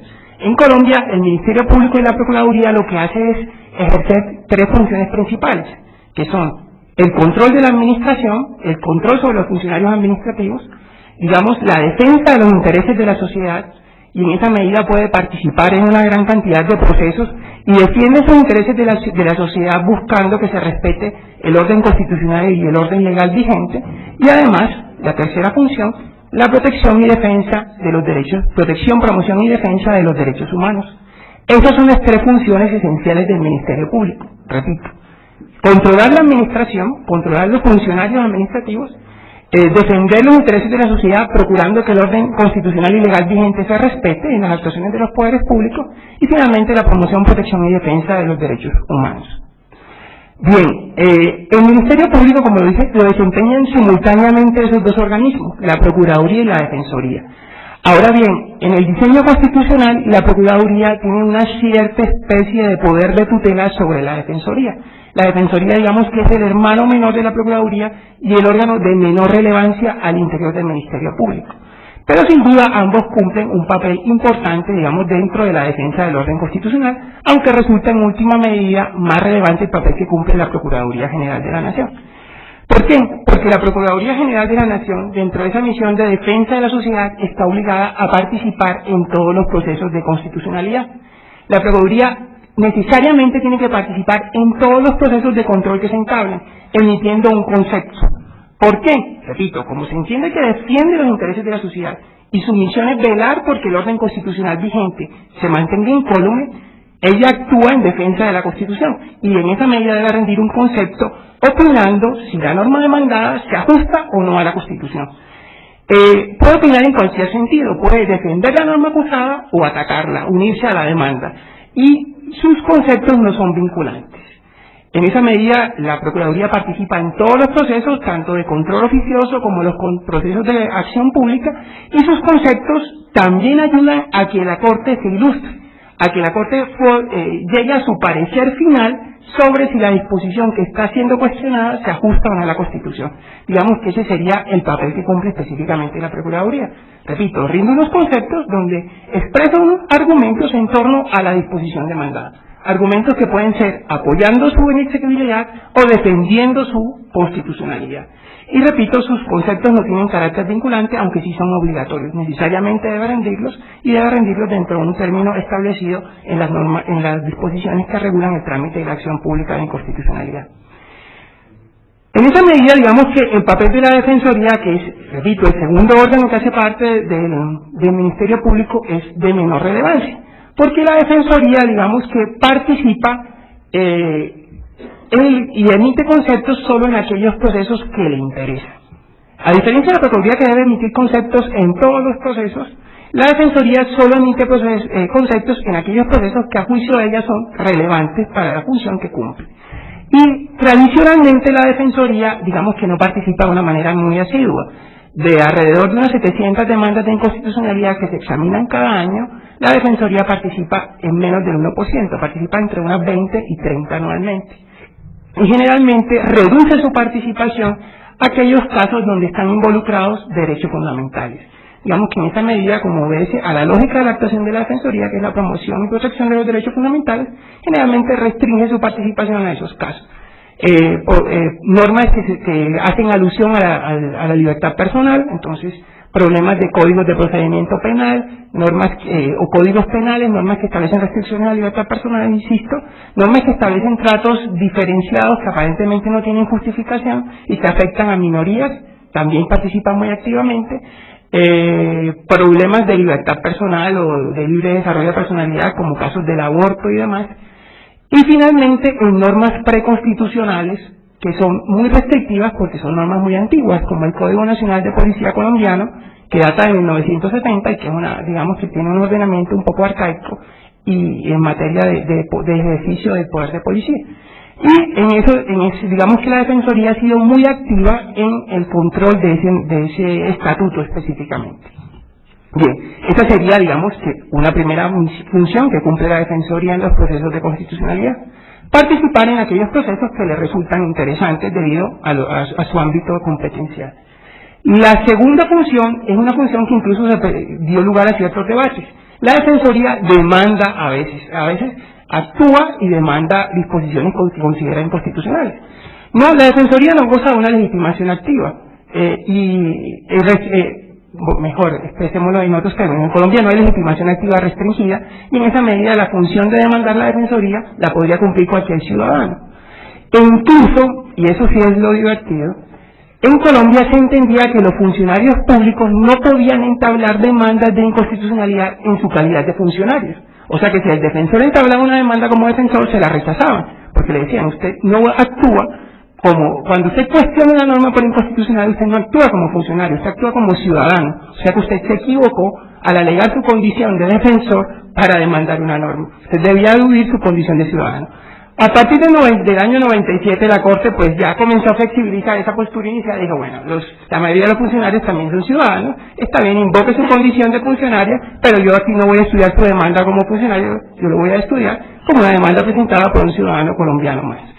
Pero digamos que esa función es de carácter muy residual, la Defensoría no hace mucho uso de ella, digamos que a lo largo de los últimos años, a partir del año 2003 solo ha presentado 19 demandas, porque la dinámica del control constitucional en Colombia no llevan a que tenga que hacer uso de esa facultad, en la medida en que, repito, como la acción es pública y cualquier ciudadano puede interponer una demanda, su papel sería meramente residual en aquellos eventos en que a ningún ciudadano se le ha ocurrido que una disposición es inconstitucional. Y frente a normas, digamos, específicamente problemáticas. En esencia, digamos que con esta breve exposición he querido aclarar dos cosas. La primera, las peculiaridades del control en Colombia, que recuerden siempre, y digamos que es el rasgo distintivo, la famosa acción pública, que insisto, es una acción de un origen muy remoto, un poco inexplicable, pero que digamos que ha sido la dinámica principal del control constitucional en Colombia a lo largo de su historia constitucional. Y en segundo lugar, digamos, el papel un poco accesorio y residual que cumple la Defensoría dentro de ese proceso, debido precisamente a que como la legitimación activa restringida, en principio la posibilidad de presentar demandas no es una competencia, digamos, que sea muy interesante. Más interesante resulta emitir conceptos en aquellos procesos que a juicio de la Defensoría son especialmente importantes por la naturaleza de sus funciones. Gracias.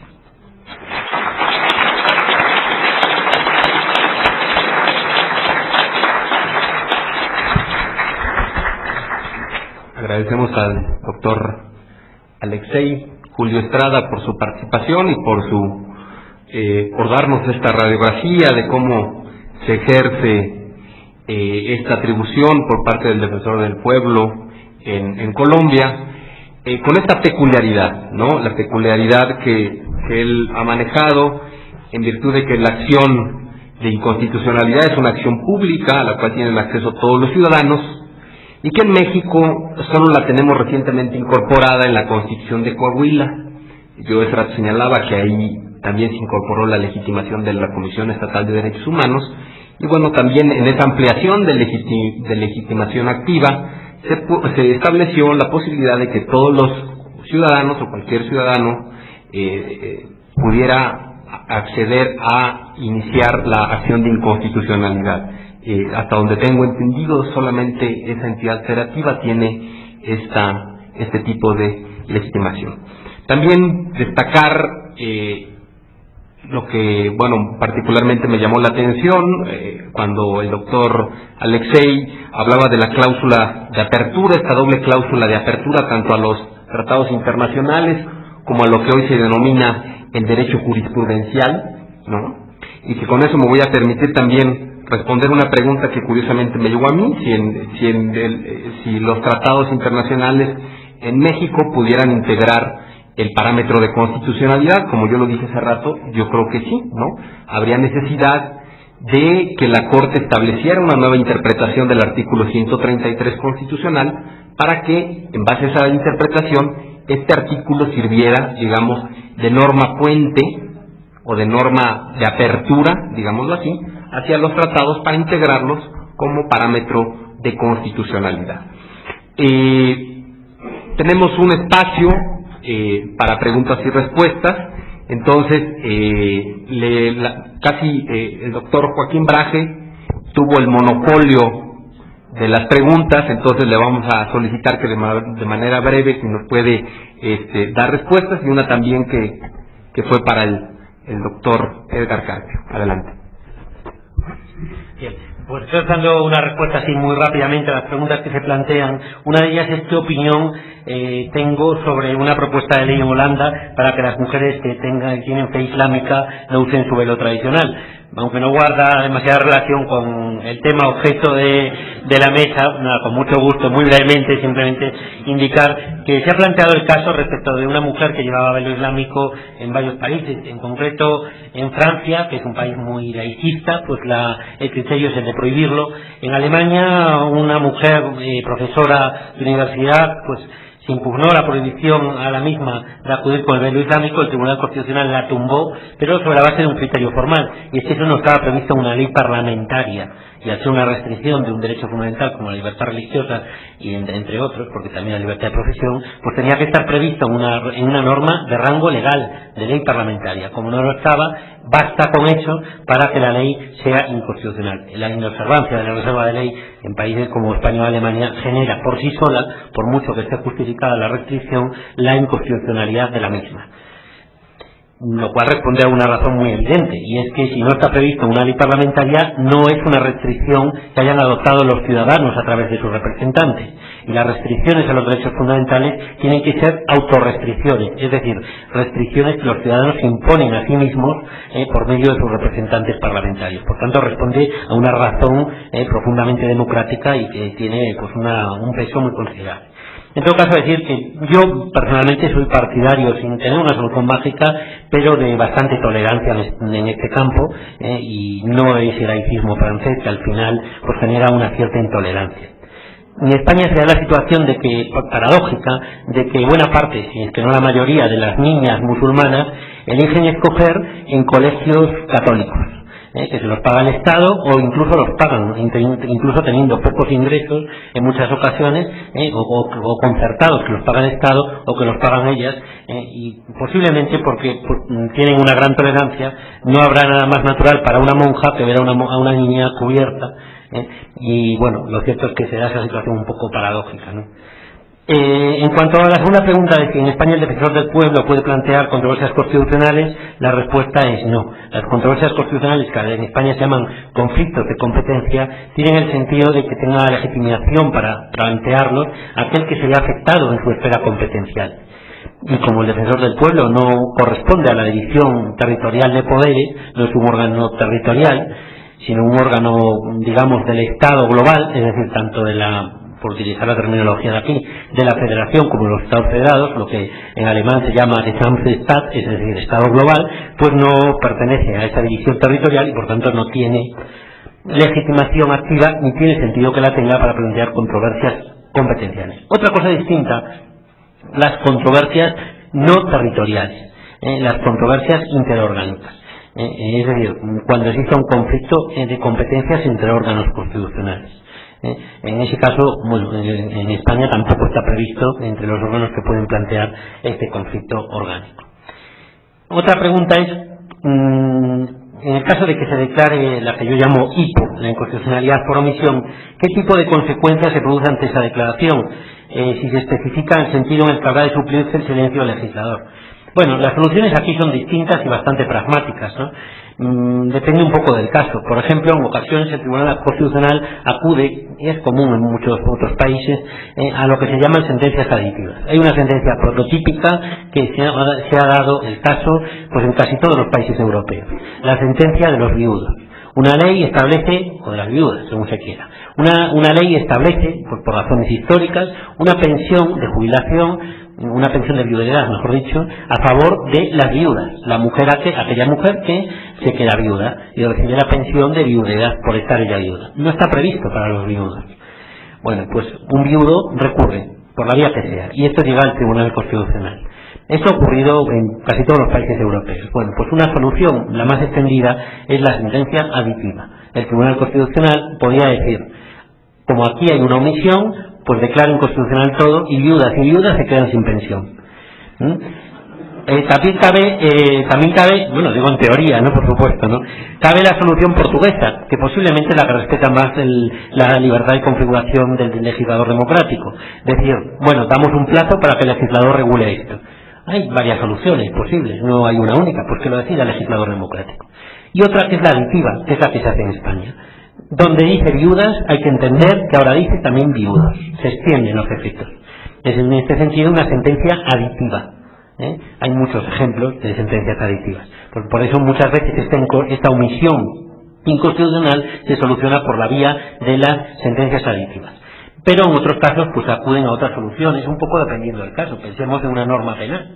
Una norma penal que diga que entrar en el domicilio de un nacional, un español si fuera de España, es un delito de inviolabilidad del domicilio, un delito contra la inviolabilidad del domicilio, allanamiento de morada. Y que si es entrar en el domicilio de un extranjero no lo es algo disparatado, contrario a la igualdad, discriminatorio.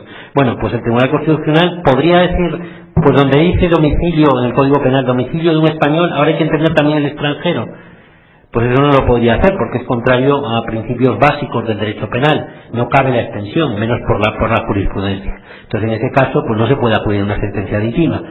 Habría posiblemente que declarar inconstitucional la ley. Las soluciones, por tanto, varían. Esto en cuanto a la inconstitucionalidad relativa la omisión relativa, también llamada omisión del legislador. Otra cosa es la omisión absoluta u omisión de ley. Es decir, cuando la Constitución exige que exista una ley y esa ley no existe.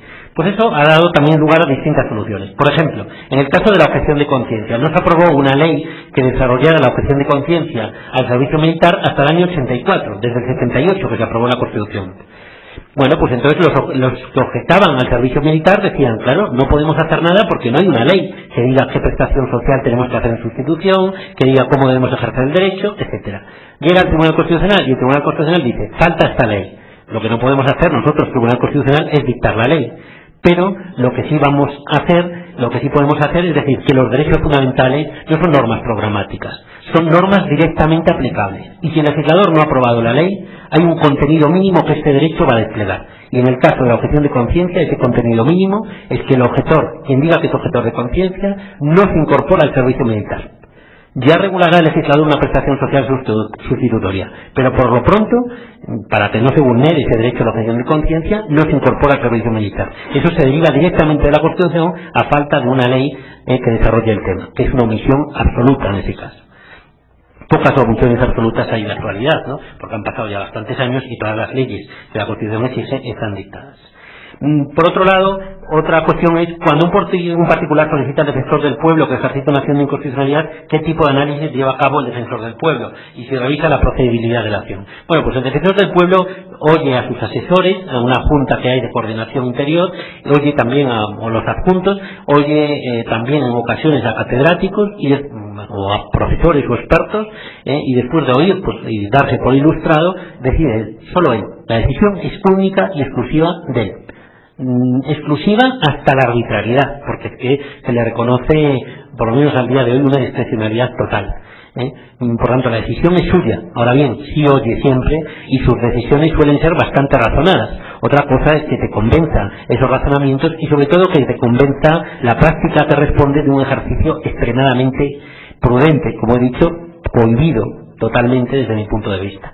Pero sus decisiones son siempre fundamentadas, para por lo menos darle unas razones, unos motivos al ciudadano si decide no recurrir. Si decide recurrir, lógicamente la motivación va en la demanda de la acción de inconstitucionalidad.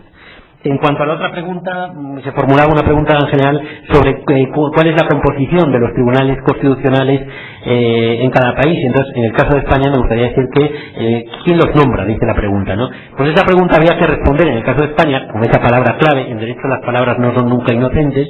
Pues lo que los nombra es el rey. Lo que pasa es que esto nos da, como en cualquier monarquía, una imagen falsa. Los nombra el rey, pero es una facultad puramente decorativa, simbólica del rey, como prácticamente todas, salvo la de dirigir y su casa. Todas las demás son puramente... No sé que suena así, los alumnos siempre también se ríen, pero es lo que dice la Constitución, ¿no?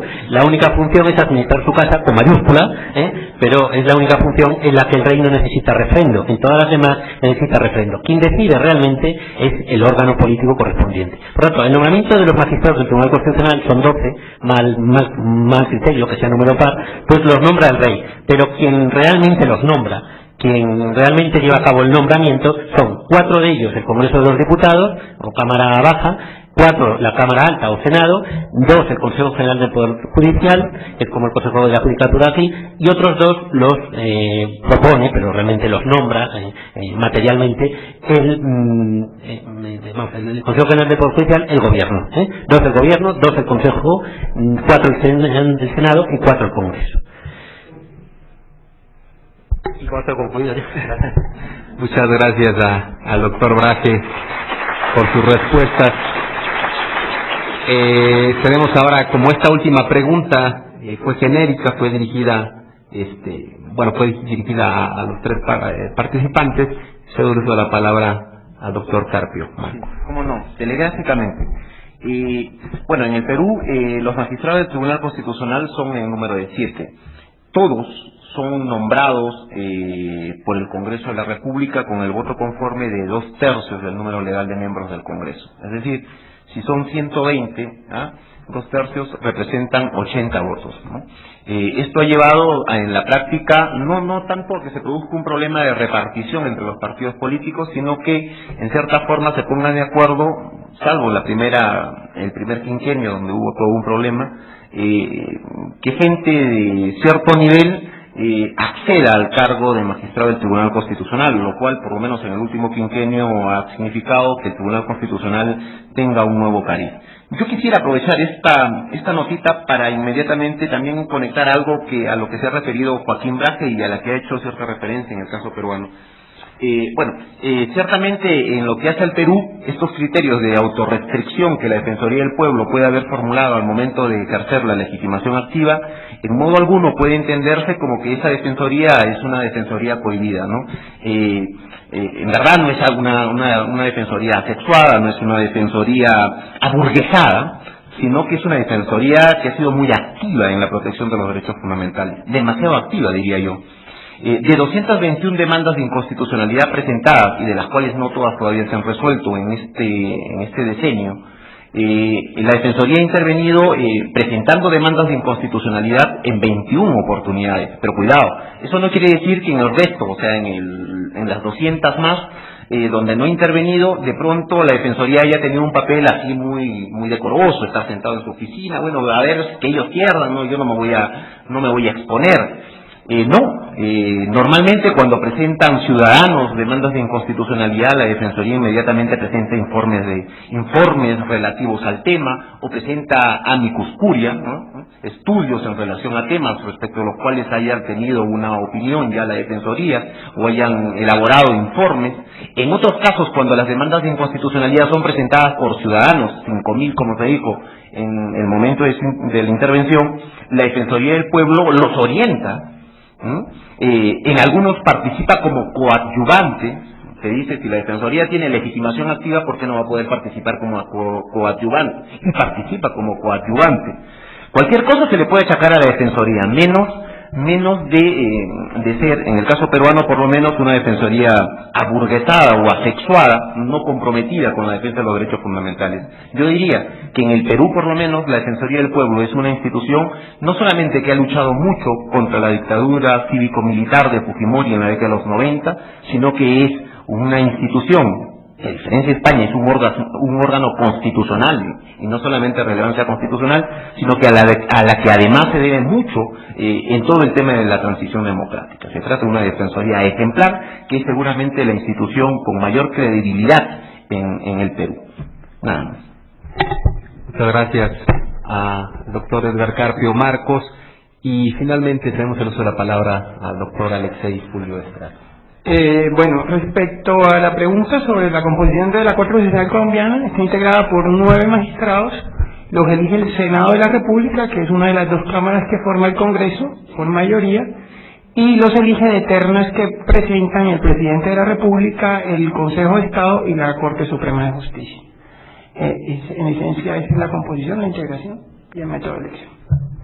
Muchas gracias. Bueno, pues con estas intervenciones estamos llegando a la parte final de este seminario. Yo creo que las 3 mesas de trabajo han sido muy enriquecedoras en virtud de que nos han permitido tener, en primer lugar, una perspectiva, digamos, genérica de lo que representa la acción de inconstitucionalidad como proceso de defensa objetiva de la Constitución. En segundo lugar, también porque la mesa anterior a esta nos ha permitido, digamos, inmiscuirnos un poco más en la problemática real que se va a presentar en concreto a partir del inicio